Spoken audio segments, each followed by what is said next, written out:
প্রিয় দর্শক, আমি বেনাউল আছি আপনাদের সাথে। আমাদের নিয়মিত অনুষ্ঠান ইয়াং নাইট নিয়ে হাজির হয়েছে আপনাদের কাছে।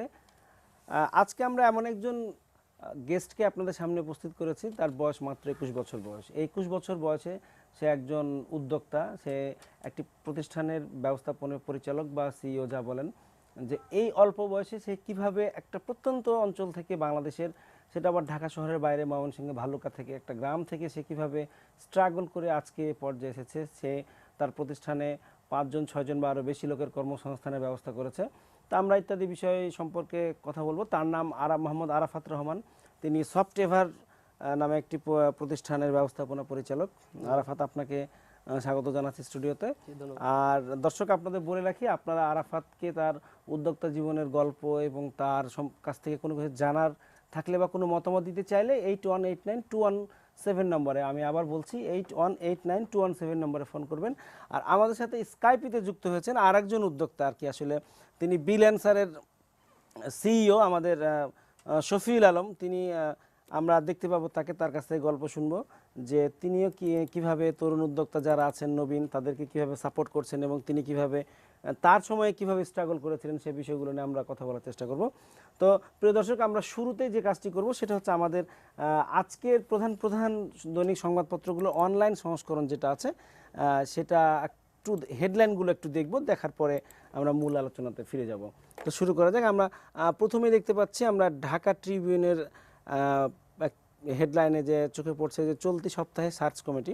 আপনারা জানেন প্রিয় দর্শক যে প্রধান নির্বাচন কমিশনার অবসরে যাবেন এবং দেশের রাজনৈতিক বিভিন্ন দলগুলোর প্রধানরা এবং বিভিন্ন প্রতিনিধিরা মহামান্য রাষ্ট্রপতির সাথে দেখা করেছেন কিভাবে নির্বাচন কমিশনকে শক্তিশালী করা যায়, গঠন করা যায়, সে বিষয়ে একটি খবর। আর ফিলিস্তিনের প্রেসিডেন্ট আসছেন মাহমুদ আব্বাস আগামী ফেব্রুয়ারি 1 তারিখে। তারপর আমরা দেখতে পাচ্ছি কম মজুরির জন্য বাংলাদেশকে দায়ী করছে যুক্তরাজ্যের পোশাক কারখানাগুলো। আসলে এটা অনেক বিতর্কের বিষয়। অনেক আসলে তারা কম মজুরিতে কাজ কেন করে বা কেন তাদের কম মজুরি দেওয়া হয়, বা আসলে তারা কতটুকু বিদেশি যারা বায়ার আছে তারা কিভাবে দেখে, বিষয়গুলো আসলে অনেকভাবে দেখার সুযোগ রয়েছে। এরপরে আমরা যদি দেখি আমাদের সামনে আমরা বাংলা নিউজ দেখব। বাংলা নিউজে দেখছি শ্রমিকদের পাঠানো অর্থে অতিরিক্ত কর বসাচ্ছে না সৌদি আরব। এটা একটা ভালো খবর আমাদের জন্য, আমাদের যারা প্রবাসী যারা ভাই বোনেরা কাজ করছেন তাদের জন্য সুখবর। আমরা এখানে আবার দেখতে পাচ্ছি সার্ক নিয়ে মাননীয় প্রধানমন্ত্রীর এর আগেও আশাবাদ ব্যক্ত করেছিলেন যে ইতিবাচক সরকার যদি কার্যকরী হয়, কীভাবে সার্ককে কার্যকরী করা যায় সে বিষয়ে মতামত দিয়েছিলেন। সেখানে আমরা দেখতে পাচ্ছি মালয়েশিয়ায় 2 বাংলাদেশি গ্রেপ্তার আইএস সন্দেহে।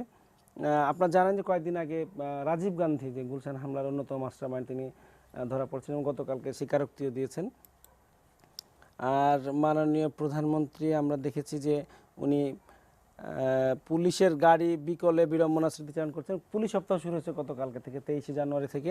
সেখানে মাননীয় প্রধানমন্ত্রী তার অভিজ্ঞতার কথা বলছেন তিনি যখন বিরোধী দলে ছিলেন সে সময়। এবং অবশ্যই রাজধানীতে আরও একটি পুলিশ লাইন হবে মাননীয় প্রধানমন্ত্রী।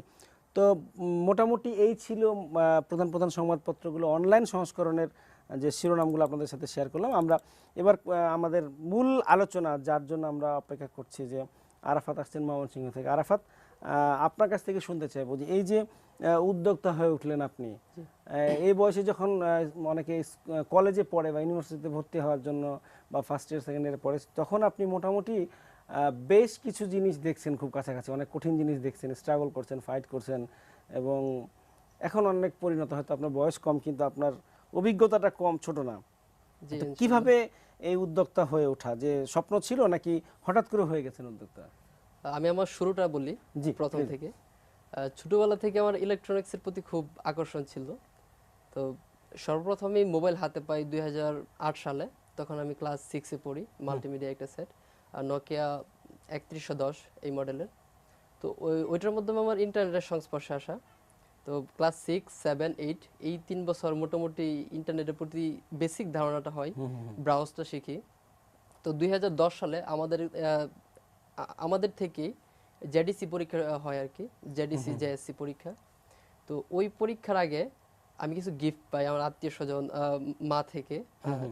ওই গিফটের টাকা দিয়ে আমার পরীক্ষার পরে একটা মডেম কিনি, ইন্টারনেট মডেম। আচ্ছা, ওটা হচ্ছে 2011 সালের প্রথম দিকে জানুয়ারিতে। তখন আপনি 9-এ উঠেছেন, ক্লাস 9-এ? জি জি, ক্লাস 9-এ উঠেছি। আচ্ছা। আচ্ছা, তখন হচ্ছে মূলত ভালোভাবে আরো ইন্টারনেটের সংস্পর্শে আসি, কম্পিউটারের মাধ্যমে ইন্টারনেট চালাই। আরেকটা কথা জানাই রাখি, এটা হচ্ছে এই পর্যন্ত আমি কোনো ট্রেনিং প্রতিষ্ঠানে যাই নাই কোনো কিছু শেখার জন্য। আচ্ছা, তো ওই 2011 সালে আস্তে আস্তে জানতে থাকি যে ওয়েব ডিজাইন, ডেভেলপমেন্ট, ফ্রিল্যান্সিং বলে কিছু আছে, কিন্তু মানে খুবই ইচ্ছা ছিল যে আমি শিখব। তো মাঝে মাঝে কি করতাম, বিভিন্ন প্রতিষ্ঠানে ফোন দিতাম যে আপনাদের হোস্টিং এর দাম কত, আপনাদের ডোমেনের দাম কত, জানতাম, ওয়েবসাইটে ঘাটাঘাটি করতাম, আর হচ্ছে ওই ওদের কাছ থেকে প্রাইসগুলো জানতাম, কথা বলতাম ওদের সাথে, খুব ভালো লাগতো। আরেকটা আকর্ষণ ছিল আইসিটি নিউজগুলো খুব পড়তাম। আচ্ছা। প্রতিদিন সংবাদপত্রে যে আইসিটি নিউজগুলো আসতো, তো ফেসবুকে দেখতাম, ফেসবুকে দেখার পরে ওই পত্রিকা কিনতাম, ওই দিন কিনে পড়তাম, আইটি ইন্ডাস্ট্রির যে নিউজগুলো আছে, একটু নিউজ থাকলেই পড়তাম। মানে এটা কি যে আপনি ভালো লাগতো তাই পড়তেন, যে এটা নিয়ে যে কেরিয়ার হবে বা না, সিরিয়াস কিছু হবে এরকম কিছু ছিল না তখন তখন? আমি ভাবি নাই। আচ্ছা। তখন হচ্ছে আইটিটা আমার খুব ভালো লাগে। যখন ওই যে 2008 সালে আমি প্রথম ইন্টারনেটের সংস্পর্শে আসি, তখন থেকে আইটি ভালো লাগে। তো আমি 2013-তে এসএসসি পরীক্ষা দিই, দাখিল পরীক্ষা দিই। আমি দাখিল মাদ্রাসায় পড়ালেখা করছি। তো দাখিল পরীক্ষার কিছুদিন আগে আমি ওয়েব ডিজাইন ডেভেলপমেন্ট সম্পর্কে আরেকটু ভালোভাবে জানতে পারি। আগে আমার ধারণা ছিল যে আমরা যে ইন্টারনেট ব্রাউজ করি হয়তোবা ওই এমবির টাকাটা দিয়েই ওয়েবসাইটের প্রধান ইনকাম। তো আমার ভালো করে এক বড় ভাইয়ের সাথে পরিচয় হয়, তো ওনার সাথে আমার ওই আগ্রহটা নিয়ে কথা বলি। উনি বলতেছে জানা ওয়েবসাইট করলে আরো খরচ হয়, আপনার ডোমেন কিনতে হয়, হোস্টিং নিতে হয়, এটা আপনার কন্টেন্ট তৈরি করা লাগে, কন্টেন্ট কন্টেন্টের তৈরি জন্য করা খরচ লাগে, আছে। হ্যাঁ, হ্যাঁ। এটার জন্য আপনার খরচ, আপনার বিজ্ঞাপন, আপনার আয়ের উৎস হচ্ছে একমাত্র বিজ্ঞাপনের মাধ্যমে। আচ্ছা, তারপর হচ্ছে আর এমবি তো নিবে হচ্ছে যারা ইন্টারনেট প্রোভাইড করে ইন্টারনেট তারা। প্রোভাইডার। হ্যাঁ, তো আমার ধারণাটা ভাঙে, এটা হচ্ছে 2012 সালের জুলাই মাসে ধারণাটা ভাঙে। তো তারপর হচ্ছে আরো আমি রিসার্চ করি, ওই গুগলকে আমি খুব ইউজ করছি প্রথম থেকে। আর ইউটিউব তো তখন ব্রাউজিং করতে পারতাম না, ইন্টারনেটের স্পিড খুবই কম ছিল। তো আমার আগ্রহ ছিল যে এসএসসি পরীক্ষার আগে আগ্রহ ছিল যে আমি ঢাকায় কোনো একটা প্রতিষ্ঠানে এসে এটা শিখবো। তো এর মাধ্যমে এরপরে হচ্ছে আমার দাখিল পরীক্ষার পরে কিছুদিন পরে আমি ময়মনসিংহ গেলাম, এক বড় ভাইয়ের সাথে পরিচয় হলো। উনি আমার সাথে ফ্রিলি কথা বললেন, জিজ্ঞেস করলেন আমার স্বপ্ন কি, ভবিষ্যতে কি হতে চাই, এগুলো সব জানলেন। জানার পরে দেখলেন যে আমি আইটির প্রতি খুবই আগ্রহ। তখন আমাকে বললেন দেখো এগুলো শেখার জন্য তো ঢাকা যেতে হয় না, আমার কাছে কিছু টিউটোরিয়াল আছে বাংলা, এগুলো দেখো, ইজিলি শিখতে পারবা। আচ্ছা, তো উনি আমাকে কিছু গাইডলাইন দিছিলেন, যে গাইডলাইনটা আমি মনে করি যে আমার এই এন্টারপ্রেনারশিপে পিছনে সবচেয়ে বড় অবদান। আচ্ছা। উনি একটা কথা বলছিলেন যে দেখো 9 বছরে যে না পারে সে 90 বছরে পারে না। তোমার বয়স কম, ঠিক আছে, এই অল্প বয়সে যদি কিছু করতে পারো পারবা, নাহলে পারবা না হ্যাঁ, কখনো। নাহলে পারবা না। আচ্ছা, একটা উদাহরণ দেখাইছিলেন যে পৃথিবীতে যারা বড় হয়েছে সকলে খুব সাধারণ ছিলেন। এর উদাহরণ হিসেবে আমাকে বারাক হোসেন ওমর উদাহরণটা দিয়েছিলেন, যে সাধারণ ফ্যামিলির সন্তান ছিলেন, আজকে এই পজিশনে আছে। তো ওই দিন ওর কাছ থেকে আমি টিউটোরিয়ালগুলো নিয়ে আসি। তো আমার পার্সোনাল কোনো ল্যাপটপ ছিল না, তো আমি আমার আম্মাকে বলি যে আমি এই কাজ শিখতে চাই, খুবই আগ্রহী, আমাকে একটা ল্যাপটপ কিনে দাও। আসলে আমার এই উদ্যোক্তা জীবনের পিছনে সবচেয়ে বড় অবদান হয়েছে আমার মায়ের। আচ্ছা। আমার বাবা ছোট থেকে দেশে বাইরে থাকেন, আমার বয়স যখন 7 মাস তখনই বাইরে থাকেন। কিছুদিন পর পর আসেন, 4 বছর 5 বছর 2 বছর পর পর আসেন। বাট এর পিছনে সবচেয়ে বড় অবদান হয়েছে আমার মায়ের। এখনো কোনো সমস্যায় পড়লে সবসময় পাশে পাই আমার মাকে একমাত্র। আচ্ছা। আচ্ছা। আচ্ছা, তারপর আমাকে এইভাবেই মোটামুটি শুরু, যে ল্যাপটপ জি জি তারপরে নিশ্চয় জি হলো জি আপনার। জি আমি একটু শফিউল আলম ভাই ওনার কাছে যাব, তারপরে আমি আপনার গল্প যেখান থেকে শেষ করলাম ঠিক সেখান থেকে আবার শুরু করব, ইন্টারেস্টিং গল্প। শফিউল আলম ভাই কেমন আছেন আপনি? জি আলহামদুলিল্লাহ ভালো আছি। আচ্ছা, থ্যাংক ইউ সো মাচ। আপনাকে, হ্যাঁ, আপনি আহ, যদি একটু বলেন যে আপনি আরাফাতকে চিনেন অনেকদিন ধরে, তো আরাফাতকে আপনি কিভাবে দেখছেন বা সে কিভাবে আলাদা? আচ্ছা, মানে মোস্টলি যেটা হয় যে আমি প্রত্যেকটা সেমিনারে একটা কথা বলি যে পৃথিবীর সবচেয়ে আপনার পাওয়ারফুল সাকসেস রেসিপি হচ্ছে গিয়ে আস্ক, মানে জিজ্ঞাসা করতে হবে আর কি। তো আরাফাতের যে বিষয়টা আমি দেখেছি আপনার সোশ্যাল নেটওয়ার্ক গুলিতে, ও আমাকে বিভিন্ন সময় কোশ্চেন করতো, কানেক্ট করা ট্রাই করতো। তো আমি প্রথমে খুব একটা গুরুত্ব দেইনি, কারণ এরকম অনেকেই আপনার নক করে, কিন্তু ওর একটা কনসিস্টেন্সি ছিল এবং সে এই ফুল কমিউনিটি যারা সবচেয়ে স্পেশালি লিডার, যারা অলরেডি সাকসেস প্রডিউস করেছে, সে তাদেরকে খুব ক্লোজলি ফলো করে। তারপর হচ্ছে আপনার সবার সঙ্গে সে একটা ভালো নেটওয়ার্কিং করে ফেলেছে এবং খুব পাওয়ারফুল এবং ভ্যালুয়েবল নেটওয়ার্কিং, এবং সেটি আমার কাছে খুব অবাক লেগেছে। এবং স্পেশালি আমার তখন মনে হলো যে আরাফাতের সঙ্গে আলোচনা করলাম যে কেন না লোকাল বেসড, ওর তখন হুম নাম হুম হুম দিয়েছিল যে ময়মনসিং সোর্স। সো তখন আমার কাছে এটা খুব ভালো লেগেছে, যেহেতু ময়মনসিং আমার হোম ডিস্ট্রিক্ট, তো সেখান থেকে আমারও ইচ্ছে ছিল যেন লোকালি যেন আপনার টেকনোলজিটাকে বা ডিজিটাল ডিভাইড যেটা বলি, যে আপনার হুম হুম প্রযুক্তির সবগুলি সুবিধা যদি স্থানীয় পর্যায়ে থাকে তাহলে কিন্তু আপনার কারো ঢাকা আসার প্রয়োজন। এবং আমরা রাইট। খুব ফেসবুকে আলোচনা করতাম যে এখানে তো ঢাকা আসার দরকার নেই, আমরা লোকাল একটা ইকোসিস্টেম কেন ডেভেলপ করবো না। এবং সেক্ষেত্রে আরাফাত বলার, ওর ভালো গুণটা হচ্ছে কি, বলার সাথে সাথে সে এত ওবিডিয়েন্ট এবং এত আচ্ছা আচ্ছা। পজিটিভ, মানে ভালো কিছু একটা বললো সাথে সাথে ওইটা অর্গানাইজ করে দেখলাম, অবাক হয়ে গেলাম। ঈদের ঈদের পরে গেলাম, গিয়ে দেখলাম যে এরকম তো অনেককে অনেক কথা বলে কিন্তু কেউ তো আর এটা এক্সিকিউট করে না। ও দেখলাম 30 40 50 জন এরকম উদ্যোক্তা বা ফ্রিল্যান্সার, ওদেরকে নিয়ে পার্কে বসে আমাকে ইনভাইট করলো। তো আমি ওইখানে আমি খুব ইন্সপায়ার হয়েছি ওদেরকে দেখে, যে আপনার এরকম ওদেরকে যদি আপনার সেখানে একটু প্রপারলি গাইডলাইন করা হয় কিভাবে ক্যারিয়ার ডেভেলপ করতে হবে বা কিভাবে এন্টারপ্রেনারশিপের ক্ষেত্রে কি কি বিষয়গুলি খেয়াল রাখা উচিত। এবং এখানে যে আপনার আহ এই যে আপনার ইন্টারনেট থাকার ফলে বা জি। আপনার এই যে সারা বাংলাদেশের, তাদের কিন্তু কারো কোনো কিছু ঢাকায় আসার প্রয়োজন নেই। এবং লোকালি কিন্তু দে আর ডুইং ট্রিমেন্ডাসলি গুড। আমি তো খুব ইমপ্রেসিভ ওর স্টোরি। এবং আমি ওর বয়স কিছুদিন আগে জানছি যে ওর 21 বছর বয়স, আমি তো অবাক হয়ে গেছি জি, মানে আমরা আসলে আপনি জানেন, আমি আবারও আসবো আপনার কাছে। আপনি জানেন যে আমরা কিন্তু ইয়াং নাইটের এই প্ল্যাটফর্মটা এমনই যে শুধু ঢাকা বা রাজধানী কেন্দ্রিক নয়, ঢাকার বাইরে বা রাজধানীতে বাইরে যারা কাজ করছেন তাদেরকেও কিন্তু আমরা নিয়ে আসার চেষ্টা করি এবং তাদেরকে আমরা তুলে ধরার চেষ্টা করি, যেটা হয়তো আমরা অন্যান্য ট্র্যাডিশনাল মাধ্যমে জিনিসটা লক্ষ্য করি না।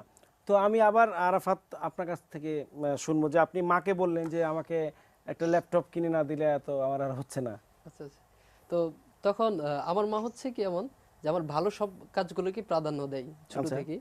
আর ছোটবেলায় একটু দুষ্ট খুব ছিল। বিশ্বাস করে আর কি। হ্যাঁ, খুব বিশেষ করে তো খুব শাসন করতো ছোটবেলায় যখন দুষ্ট ছিল। তো যখন আস্তে আস্তে বড় হতে থাকি তখন আমার ভালো কাজগুলোকে খুব প্রাধান্য দেয়। আর আমার এলাকা সম্পর্কে একটু বলি। আমার এলাকাটা হচ্ছে ময়মনসিংহের ভালুকা উপজেলার বিরুনি ইউনিয়নের কাইচান গ্রাম। এটা হচ্ছে একটা অজপাড়া গাঁও বলা চলে, শিক্ষিত খুবই কম। তাছাড়া রাস্তা এখনো কাঁচা, কাঁচামাটি। বৃষ্টির দিনে এখনো এই জুতা পায়ে দিয়ে যাওয়া যায় না, খুব কাদা হয়। বিদ্যুৎ গেছে 2015 সালের শেষের দিকে। তার মানে আপনি যখন ল্যাপটপ কিনলেন তখন বিদ্যুৎ না, তো বিদ্যুৎ ছিল না, না, তো বিদ্যুৎ ছিল না। চার্জ দিতেন কিভাবে ল্যাপটপে? আমার বিরুনিয়া বাজার থেকে আমার গ্রামের বাড়ি হচ্ছে 2 থেকে 2.5 কিলো দূরে। হ্যাঁ। তো ওইখান থেকে আমি প্রতিদিন চার্জ দিতাম আমাদের বিরুনিয়া বাজারে, আমার চাচার বাসা ওইখানে। প্রতিদিন চার্জ দিতাম। তো এখানে একটা প্রবলেম হতো যে গ্রামে তখন কারো তেমন ল্যাপটপ ছিল না। আর গ্রামের মানুষ হচ্ছে ইন্টারনেটের প্রতি একটু নেতিবাচক। আচ্ছা। যার কারণে তাদের একটু ভুল ধারণা ছিল যে ইন্টারনেট বা কম্পিউটার সংস্পর্শে যারা থাকবে ওরা একটু তারা দুষ্টু, হ্যাঁ, মানে ভালো না আর কি। ভালো না, দুষ্ট লোক।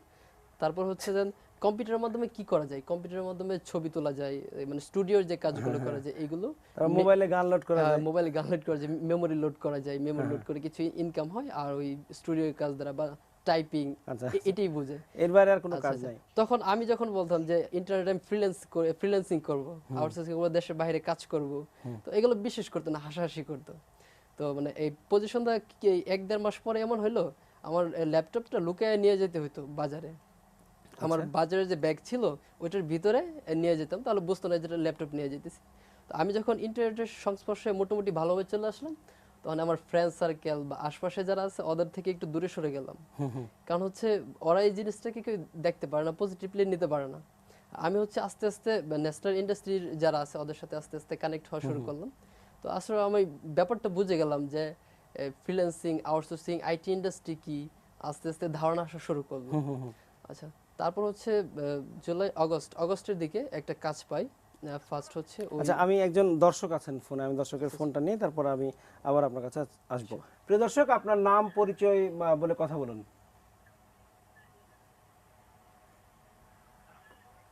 জি প্রিয় দর্শক, আপনি কথা বলুন। হ্যালো, জি কথা বলুন। টেলিভিশনের ভলিউমটা একটু কমিয়ে নেবেন প্লিজ। আমার প্রশ্ন ছিল যে আপনার তরুণ উদ্যোক্তা আরাফাত রহমানের কাছে। জি প্লিজ। তো প্রশ্ন হচ্ছে যে আপনি কে বলছেন প্লিজ বলবেন? আমি গাজীপুর থেকে সাংবাদিক তুহিন সরোয়ার। জি বলুন প্লিজ। তরুণ উদ্যোক্তা আরাফাত রহমানকে আমার আন্তরিক অভিনন্দন। জি। আর তার কাছে একটা প্রশ্ন আমার, সেটা হচ্ছে আপনার যেহেতু সে আইটি সেক্টরে কাজ করতেছে এবং সেটা মফস্বল থেকে কেন, ঢাকা শহর থেকে কেন নয়, এবং ময়মনসিংহ শহর নিয়ে তার ভবিষ্যৎ পরিকল্পনাটা আমি জানতে চাচ্ছি। আচ্ছা, অনেক ধন্যবাদ আপনাকে। একজন জার্নালিস্ট ফোন করছেন যে জানতে চাচ্ছেন যে আপনি কেন ময়মনসিংহে বসে কাজ করছেন, কেন ঢাকায় আসছেন না। আমি এই প্রশ্নটা অবশ্যই আপনাকে করতাম। তো এই মুহূর্তে আমরা একটা বিরতিতে যাব। বিরতি থেকে ফিরে এসে আমি ওনার প্রশ্ন এবং অন্যান্য প্রশ্ন করব। তো বিরতিতে যাওয়ার আগে আমি শফিউল ভাইয়ের কাছে একটা প্রশ্ন করে যাব। সেটা হচ্ছে যে যারা নতুন উদ্যোক্তা, ইয়াং উদ্যোক্তা যারা, আমরা ওর মতো উদ্যোক্তা হয়তো কমই দেখি যে মাত্র 20 বছর 21 বছর বয়সে সে অলরেডি 3 বছর 4 বছরের জার্নি শেষ করে ফেলেছে। তো তাদের কাজ পাওয়ার ক্ষেত্রে কি কি চ্যালেঞ্জ ফেস করতে হয়, বা আপনি কি ধরনের চ্যালেঞ্জ ফেস করে এসেছেন, এখনকার চ্যালেঞ্জগুলো কি ভিন্ন কিনা, সেটা আমি বিরতি থেকে ফিরে এসে আপনার কাছ থেকে শুনবো। আমি একটা বিরতি নিচ্ছি। প্রিয় দর্শক, আমরা ছোট্ট একটা বিরতির পর আবারও ফিরে আসবো। আমরা আরাফাত রহমানকে নিয়ে এবং শফিউল আলমকে নিয়ে। আপনারা কোথাও যাবেন না, আমাদের সাথে থাকবেন।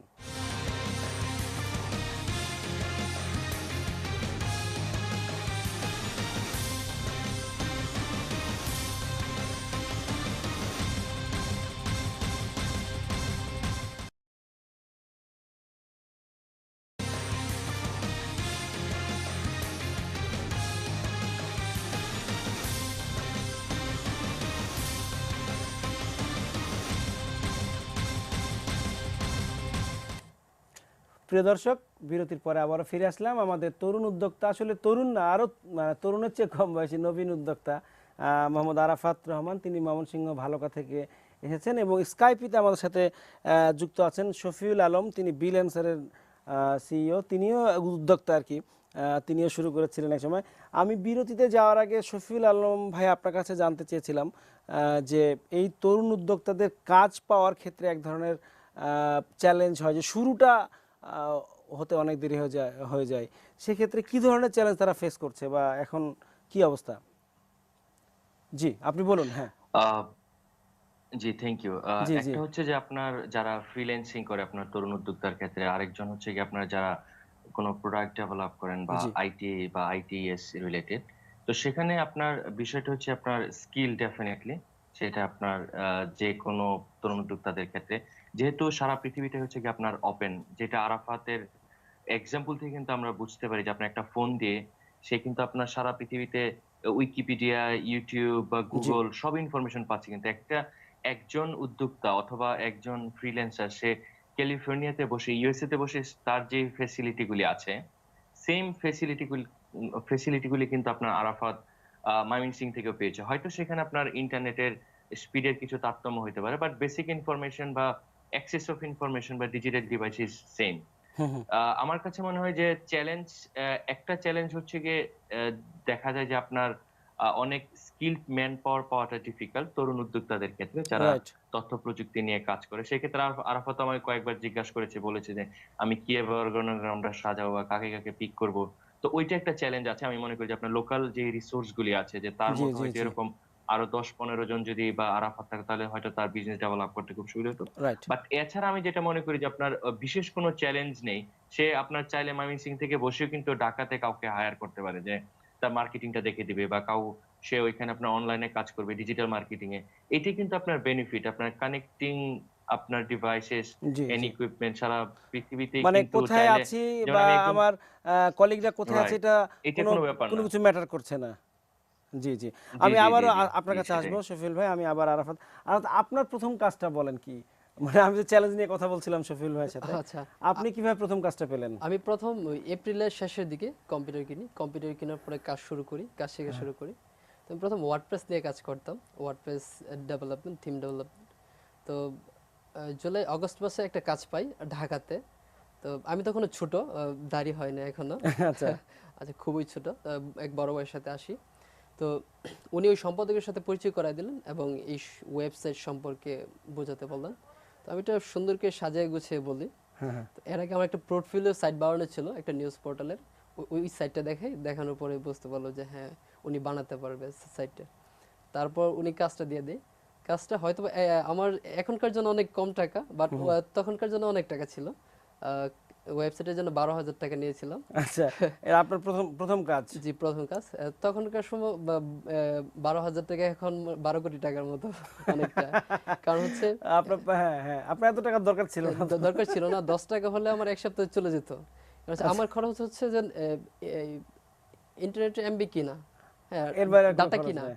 আর ডাটা কেনা ছাড়া এবার কোনো খরচ ছিল না। আমি বন্ধু-বান্ধবের সাথে আড্ডা তো বন্ধ করে দিয়েছি। অন্যান্য কোনো খরচ ছিল না। তো আচ্ছা, আচ্ছা, মানে সবকিছু এই কম্পিউটার, ল্যাপটপ, স্ক্রিন বা ইন্টারনেট কিনা। আরেকজন দর্শক আছেন ফোন, আমি কথা বলবো। প্রিয় দর্শক, আপনি কথা বলুন। আমি ইমরান হাসান রাবি বলছিলাম, জি। বিডিআইটি এক্সপার্ট নামে একটি আইটি প্রতিষ্ঠানের সিইও। জি, জি, আমিও তরুণ উদ্যোক্তা। জি, জি, তো আরাফাত ভাই আছেন ময়মনসিংহ থেকে, আমি শেরপুর থেকে কাজ করছি, যদিও আমি মফস্বল থেকে। তো আসলে আরাফাত ভাইয়ের কাছে আমার প্রশ্নটা হচ্ছে যে আমরা মফস্বল থেকে অনেক সময় ক্লায়েন্টদের ওই মুখোমুখি, মানে বিভিন্ন ধরনের অর্ডার নেওয়ার ক্ষেত্রে বা কাজের অর্ডারের ক্ষেত্রে মুখোমুখি অনেকে আমাদেরকে বলে যে আপনি মুখোমুখি আমাদের সামনে এসে কথা বলেন, ডিল করেন। তো এই ক্ষেত্রে আপনি কি ধরনের পদক্ষেপ গ্রহণ করছেন, বা আমরা এখানে মফস্বল থেকে ঢাকার মতো বড় বড় আইটি প্রতিষ্ঠানের যারা সিইও আছে বা মার্কেটিং ডিপার্টমেন্টে কাজ করছেন তাদের সাথে কিভাবে বিট করতে পারি, এই জি, ব্যাপারে একটু জি, আপনাকে ধন্যবাদ। আমরা খুব আনন্দিত হলাম যে আপনিও শেরপুর থেকে কাজ করছেন, এবং নিশ্চয়ই আপনি একদিন আমাদের এখানে আসবেন, আপনাকে পাবো আমরা, বা আপনার গল্প আমরা শুনবো। হ্যাঁ, উনার প্রশ্নের উত্তরটা যদি দেন যে আমি যদি আপনাকে, আমার বা আপনি তার আগে আরেকটি বিষয় ছোট্ট যোগ করে নি খুব সংক্ষেপে, যে আপনার ক্লায়েন্ট কারা আর কি, দেশে বিদেশে, বা শুধু কি ময়মনসিংহে নাকি আমি যদি ঢাকায়? আমার স্টার্টআপটা শুরুর কথাটা বলি, তাহলে ওনার প্রশ্নের উত্তরটা চলে আসবে, আমারটা বলা জি, হয়ে জি, যাবে। প্লিজ। আচ্ছা, তো ওই অগস্ট মাসে আমি যখন কাজটা পাই, ওটা দিয়ে আমি একটা রিসেলার হোস্টিং নেই, আর হচ্ছে দুটো ডোমেইন নেই, নিয়ে ওই ক্লায়েন্টেরকে 10 জিবি একটা হোস্টিং দিই, আর হচ্ছে আমার আমার নিজের জন্য দুটো ডোমেইন নেই, মানে একটা হচ্ছে ক্লায়েন্টের জন্য, একটা হচ্ছে আমার পার্সোনাল। তো তখন হচ্ছে greenITbd.com নামে আমাদের প্রতিষ্ঠানটা শুরু করি, মানে গ্রিন আইটি বাংলাদেশ। এটা হচ্ছে আমার সাথে আরেকজন ছিল, জিহাদুর রহমান নয়ন। ও হচ্ছে আমার চেয়ে আরো কম বয়সী ছিল। আচ্ছা, আমি তখন আমি তখন ইন্টারমিডিয়েট ভর্তি হয়েছি মাত্র, আর তখন ও ক্লাস 8-এ পড়ে। ও আমার পার্টনার ছিল। তো আর ওই পার্টনার নিয়ে কাজ করার হচ্ছে ওই ময়মনসিংহের যে বড় ভাই ছিল আমার, উনি বলছিলেন যে দেখো, তুমি একটা ওই টিমওয়ার্ক কাজ করো, একা কাজ করো না। কারণ হচ্ছে ওই একসাথে কাজ করলে অনেক ভালো কিছু করা যায়। রাইট। আচ্ছা, এই জন্য হচ্ছে আমি আর কাউকে পাচ্ছিলাম না, তারপর জিহাদুর রহমান নয়নকে নিলাম। আর আমাদের একই গ্রামের আরেকজন আছে, রিয়াদ হাসান। ও 2013 সালে আইটিটা শুরু করে। তো আমরা একসাথে হয়ে গেলাম 3 জন। মানে আমাদের পুরো গ্রামের মধ্যে আমরা 3 জনে আইটিতে কাজ করি, ইন্টারনেট চালাই, মানে ইন্টারনেটের প্রতি আর আসক্ত আর কেউ ছিল না। তো আমাদের প্রতিষ্ঠান শুরু হয়ে গেল, আমাদের ক্লায়েন্টের কাজটা করে দেওয়া হলো, ক্লায়েন্ট খুব খুশি কাজটা পেয়ে। আর কিছুদিন পরে আমি বিভিন্ন পত্রিকায় সিভি পাঠাতে থাকি। আইসিটি সাংবাদিকতার প্রতি খুব আগ্রহ ছিল আর কি প্রতি। আমি বিভিন্ন ব্লগেও লেখালেখি করতাম আইটি নিয়ে, ওইটা থেকে। তো ওইখান থেকে এক পত্রিকা থেকে আমাকে ফোন দিল যে আপনি কি ওয়েব ডিজাইন ডেভেলপমেন্টের কাজ পারেন? আমি জি পারি। তারপর বলছে যে আমাদের ওয়েবসাইটটা একটু প্রবলেমে আছে, আমরা আপনার কাছ থেকে ট্রান্সফার করতে চাচ্ছি। ঠিক আছে, করতে পারেন। তো ওনার সাথে অনেক কথা হলো, কথা হওয়ার পরে উনি আমাকে তখনও দেখে নাই, আর আমি তখনও ছোট্ট একটা ছেলে। আচ্ছা, তো উনি আমার কথায় বিশ্বাস করলেন, মানে 2-3 দিন কথা বললেন, কথা বলার পরে একটা বিশ্বাস হলো, কনফিডেন্স পেলেন আর কি। কনফিডেন্স হলো। উনি কাজটা দিলেন, ওটা হচ্ছে গাজীপুর থেকে দিছিলেন, টঙ্গী গাজীপুর থেকে। তো ওনার কাজটা পরে ডিসেম্বরের মধ্যে আমরা করে দিয়ে দিই। 2013 সালে এই দুইটা কাজই করা হয়েছিল। তো এই কাজটা করে দেওয়ার পরে আমাদের আস্তে আস্তে 2014 সালে যখন আসি, আমরা একটু সমস্যায় পড়ে যাই। বাংলাদেশের যে প্রতিষ্ঠান থেকে আমরা ডোমেইন হোস্টিং নিয়েছিলাম, ওরা একটু প্রতারণা শুরু করে দিল আমাদের। আচ্ছা, আচ্ছা, তারপর হচ্ছে আরেকটা প্রতিষ্ঠান থেকে পুনরায় নিয়ে ওইখানে সাইটগুলো ট্রান্সফার করে এটা রিব্র্যান্ডিং করি, ময়মনসিংহ সোর্স। আমাদের প্ল্যান ছিল যে আচ্ছা, আমরা প্ল্যান হচ্ছে ফ্রিল্যান্সিং আউটসোর্সিং করব। এখন হচ্ছে ইন্টার্নশিপ হিসেবে কাজ শিখতেছি, শিখার পরে কি করব, ফ্রিল্যান্স আউটসোর্সিং করব। তখন আমাদের প্ল্যান হয় যে আমি যদি ফ্রিল্যান্স আউটসোর্সিং করি, বিদেশের কাজ করে দিচ্ছি, ইউএসএ, ইউকে, অস্ট্রেলিয়া, জার্মানি, তো ওদের দেশ উন্নত হচ্ছে, আমার নিজের দেশের জন্য, আমার মফস্বলের অঞ্চলের জন্য কিছু হচ্ছে না। রাইট। সকলেই তো বাংলাদেশে অনেক লাখ লাখ ফ্রিল্যান্সার আছে, ওরা বিদেশের জন্য করছে, অনেক টাকা ইনকাম করতেছে। কিন্তু আমি যদি লোকাল মার্কেটটা প্রস্তুত করে নিতে পারি, তো এখানে তো একটা হিউজ বিজনেস হবে। হুম হুম, এই অনেক মার্কেটে স্কোপ রয়েছে। হ্যাঁ। এই মার্কেটে কেউ নাই। আমি আমার মতো এক দুইটা প্রতিষ্ঠান যদি হয়, এই এক দুইটা প্রতিষ্ঠান দিয়ে তো কিছুই হবে না, অনেক প্রতিষ্ঠানের দরকার। সো আমি শুরু করি, তাহলে আরো অনেকে শুরু করবে। জি। আমার টার্গেট হচ্ছে মফস্বল অঞ্চলে। আচ্ছা, তখন আমরা গ্রামে থাকি, তো ওই ক্লায়েন্টদেরকে সাপোর্ট দিতে একটা সমস্যা হতো। তো ওইখানে নেটের স্পিড ছিল 8 থেকে 10 কেবি, আর আমার বাড়িতে তো নেটওয়ার্ক থাকতো না। রবির নেটওয়ার্ক থাকতো তখন, আর অন্যগুলো থাকতো না। তো এই জন্য হচ্ছে ওই বাজারে এসে আমার নেট চালাইতে হতো। আর বাড়িতে ওই যেগুলো সেভ করে নিয়ে যেতাম, আর ভিডিও টিউটোরিয়াল যেগুলো ছিল এগুলো অফলাইনে এই কাজ করতাম আর কি। বাজারে এসে নেট চালাইতে হতো, আবার ওই 2-2.5 কিলোমিটার আইসা আবার এই ল্যাপটপ চার্জ দিয়ে নিয়ে যেতে হতো। ল্যাপটপটা ছোট ছিল, 6 থেকে 8 ঘন্টা চার্জ টিকতো। আচ্ছা, তখন আমরা ওই 2014 সালে রিব্র্যান্ডিং করে যাত্রা শুরু করি ময়মনসিংহ সোর্স নামে। তো 14 সালের মধ্যে আলহামদুলিল্লাহ অনেকগুলো ক্লায়েন্ট পেয়ে যায় পুরো বাংলাদেশ ব্যাপী। তখন আমাদের ম্যাক্সিমাম ক্লায়েন্ট ছিল নিউজ পেপার, অনলাইন টেলিভিশন, এগুলো। তো মাঝে মাঝে কিছু ক্লায়েন্টের সাথে দেখা করতে হতো, উনি যেটা বললেন। তো যখন আমি প্রথম আমার এই গাজীপুরের ক্লায়েন্টের সাথে দেখা করি, তো তখন উনি দেখলেন আমি খুব ছোট, হুম। ওনার সন্তানের বয়সী। আচ্ছা। বাট উনি আমাকে ওই ছোট ভাবে নাই। উনি বললো যে আরাফাত ভাই, আপনার মধ্যে প্রতিভা আছে, আমি সেটাকে তাই আপনাকে সম্মান করি। এখনো উনি আমাকে আপনি বলে ডাকে। আচ্ছা, তখন আমার দাঁড়িয়ে ওঠে নেই 2014 সালে। তো 14 সালের শেষের দিকে আমার এইচএসসি পরীক্ষা কাছাকাছি হয়ে যায়। তো তখন আমি ময়মনসিংহ চলে যাই কোচিং করার জন্য। তো আমাদের কাজগুলো আস্তে আস্তে কমে যায়, মানে পরীক্ষার চাপের জি জি, কারণে। পরীক্ষার চাপের কারণে সময় দিতে পারছিলাম না ঠিক মতো।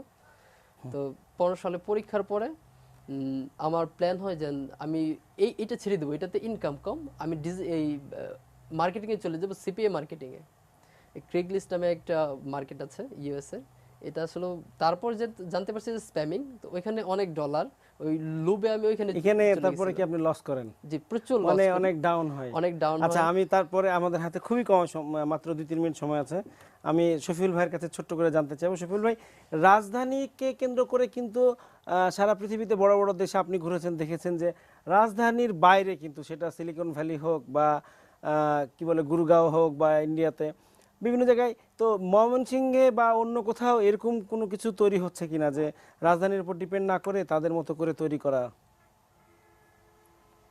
আই মিন, খুব চমৎকার একটা আপনি ইস্যুটা রেজ করেছেন। আমি কিন্তু এটা অনেক সময় বলিও যে সারা পৃথিবীতে কিন্তু কোথাও আপনার জি। রাজধানী কেন্দ্রিক কিন্তু আপনার তথ্য প্রযুক্তির শিল্প কিন্তু গড়ে ওঠে না। আপনি দেখেন সেটা ক্যালিফোর্নিয়া বলেন বা আপনার গুরগাঁও বলেন বা তামিলনাড়ু বলেন, হুম হুম। হায়দ্রাবাদ বলেন, ব্যাঙ্গালোর, তো এইসব প্রত্যেকটা কিন্তু আপনার রাজধানীর বাহিরে হয়েছে। এটার আমার কাছে ফিলোসফিটা যেটা মনে হয় যে ঢাকার চেয়ে ঢাকার বাহিরের যারা তরুণরা আছে তারা অনেক বেশি মেধাবী। কারণ তাদের আবহাওয়া, তাদের ফুড থেকে শুরু করে সবকিছু। মানে আমাদের যে পরিমাণ আপনার ঢাকা বা রাজধানী কেন্দ্রিক যেরকম দেখা যায় যে ব্যস্ততা থেকে হুম শুরু হুম হুম। করে বা আপনার সব ধরনের তো একটা পলিউশন আছে যেটা এবং তথ্য প্রযুক্তির কাজ করতে গেলে কিন্তু আপনার আরো অনেক উর্বর এবং খুব শান্ত রাইট, রাইট। মস্তিষ্কের দরকার আছে। সেই ক্ষেত্রে আমার মনে হয় যে ঢাকার বাহিরে ময়মনসিংহ হোক, চট্টগ্রাম হোক বা খুলনা হোক, যশোর হোক, প্রত্যেকটা জায়গায় এই কারণে আমার মনে হয় যে সরকারও এই বিষয়টা অনুধাবন করেও কিন্তু দেখা যায় যে আপনার ঢাকার বাইরে খুব বেশি পরিমাণ ফোকাস করছে আইসিটি ডিভিশন থেকে, বিশেষ করে আমাদের মাননীয় প্রতিমন্ত্রী মহোদয়। তো যে কারণে আমার কাছে মনে হয় যে ঢাকার বাইরে আরাফাতদেরকে যদি পেট্রোনাইজ করা হয় রাইট, রাইট। ঢাকা থেকে, তাহলে এরকম প্রত্যেক জায়গায় জায়গায় কিন্তু আপনার আমাদের বাংলাদেশে এই বিভিন্ন জায়গায় আপনার এই আমরা যেটা বলি যে ব্যাঙ্গালোর হবে, সিলিকন ভ্যালি হবে, এগুলি ঢাকার বাইরেই হবে। জি, অনেক ধন্যবাদ। আরাফাত, খুবই ছোট ধন্যবাদ। ছোট করে আপনার কাছে জানতে চাইবো, এখন আপনার প্রতিষ্ঠানে কয়জন কাজ করছে, কজনের কর্মসংস্থান টোটাল করেছেন 10 আপনি? জন। 10 জন। এখন তো আপনি মার্কেটিং থেকে ধরা খেয়ে আবার আবার কি সফটওয়্যার ডেভেলপমেন্টে আসছেন? জি, তারপর হচ্ছে ময়মনসিংহ সোর্সকে আবার পুনরায় নতুন করে আবার শুরু নতুন করলেন। করে শুরু তার মানে করি। আপনি একদমই জিরোতে চলে গিয়েছিলেন। তারপর হ্যাঁ। 2016 সালের লাস্টের দিকে, মানে 1 বছরে আমাদের আলহামদুলিল্লাহ ভালো সফলতা। এখন পর্যন্ত প্রায় পুরো বাংলাদেশে এবং দেশের বাইরে সহ টোটাল 6টা দেশে আমাদের ক্লায়েন্ট আছে। কি ধরনের কাজ করেন যদি খুবই সংক্ষেপে বলেন, কি কি কাজগুলো হয়, আপনার আমাদের প্রোডাক্টগুলো হচ্ছে কি কি? সফটওয়্যার ডেভেলপমেন্ট, আচ্ছা। ওয়েব সলিউশন, আচ্ছা, ডিজিটাল আচ্ছা। মার্কেটিং, ডোমেইন হোস্টিং, এগুলো নিয়ে। আচ্ছা, আপনার জীবনের, উদ্যোক্তা জীবনের সবচেয়ে কোন বিষয়টা আপনার মনে থাকবে যে কি শিখেছেন সবচেয়ে বেশি? আহ, সবচেয়ে বেশি যে বলেন তাহলে হচ্ছে হার্ডওয়ার্ক করা। আমি মনে আচ্ছা। করি একজন উদ্যোক্তার জীবনে যত বেশি হার্ডওয়ার্ক করবে, স্ট্রাগলিং করবে এবং ধৈর্য ধরবে, আমি সবচেয়ে বেশি শিখেছি ধৈর্য ধরাটা। ঠিক আছে? ধৈর্য ধরতে হবে, কারণ হচ্ছে লেগে থাকতে যখন আমি লস খেলাম প্রচুর, আমার ল্যাপটপটা পর্যন্ত সেল করে দিলাম, খুব মানে জীবনের প্রথম কেনা ল্যাপটপ। হ্যাঁ হ্যাঁ হ্যাঁ তখন মানে আমার এমন অবস্থা হয়েছে, মানে জীবনে কি করবো ওটা আমি, আমার একটা জেদ ছিল যে আমি যেহেতু আইটি লাইনে এসেছি, আমি কিছু একটা করব, এখানে সাকসেস হব, জি। আমি এখান থেকে বেরিয়ে যাব না। ঠিক আছে, তখন হচ্ছে যে ধৈর্যটা ছিল, আমি মনে করি এটা হচ্ছে আমাদের আমার সবচেয়ে বড় শিক্ষা আর জি, কি। সবচেয়ে বড় শিক্ষা। আপনাকে অনেক ধন্যবাদ শফিউল আলম ভাই, আপনাকে অনেক ধন্যবাদ। আমাদের শেষ করতে হচ্ছে, সময় একদম শেষ। প্রিয় দর্শক, নিশ্চয়ই আপনাদের ভালো লেগেছে আমাদের আরাফাত রহমানের গল্প। নিশ্চয়ই আমরা অন্য কোনো দিন আরো অন্যরকম ট্যালেন্টকে আমরা প্রত্যন্ত অঞ্চল থেকে বাংলাদেশে নিয়ে আসবো, যাদের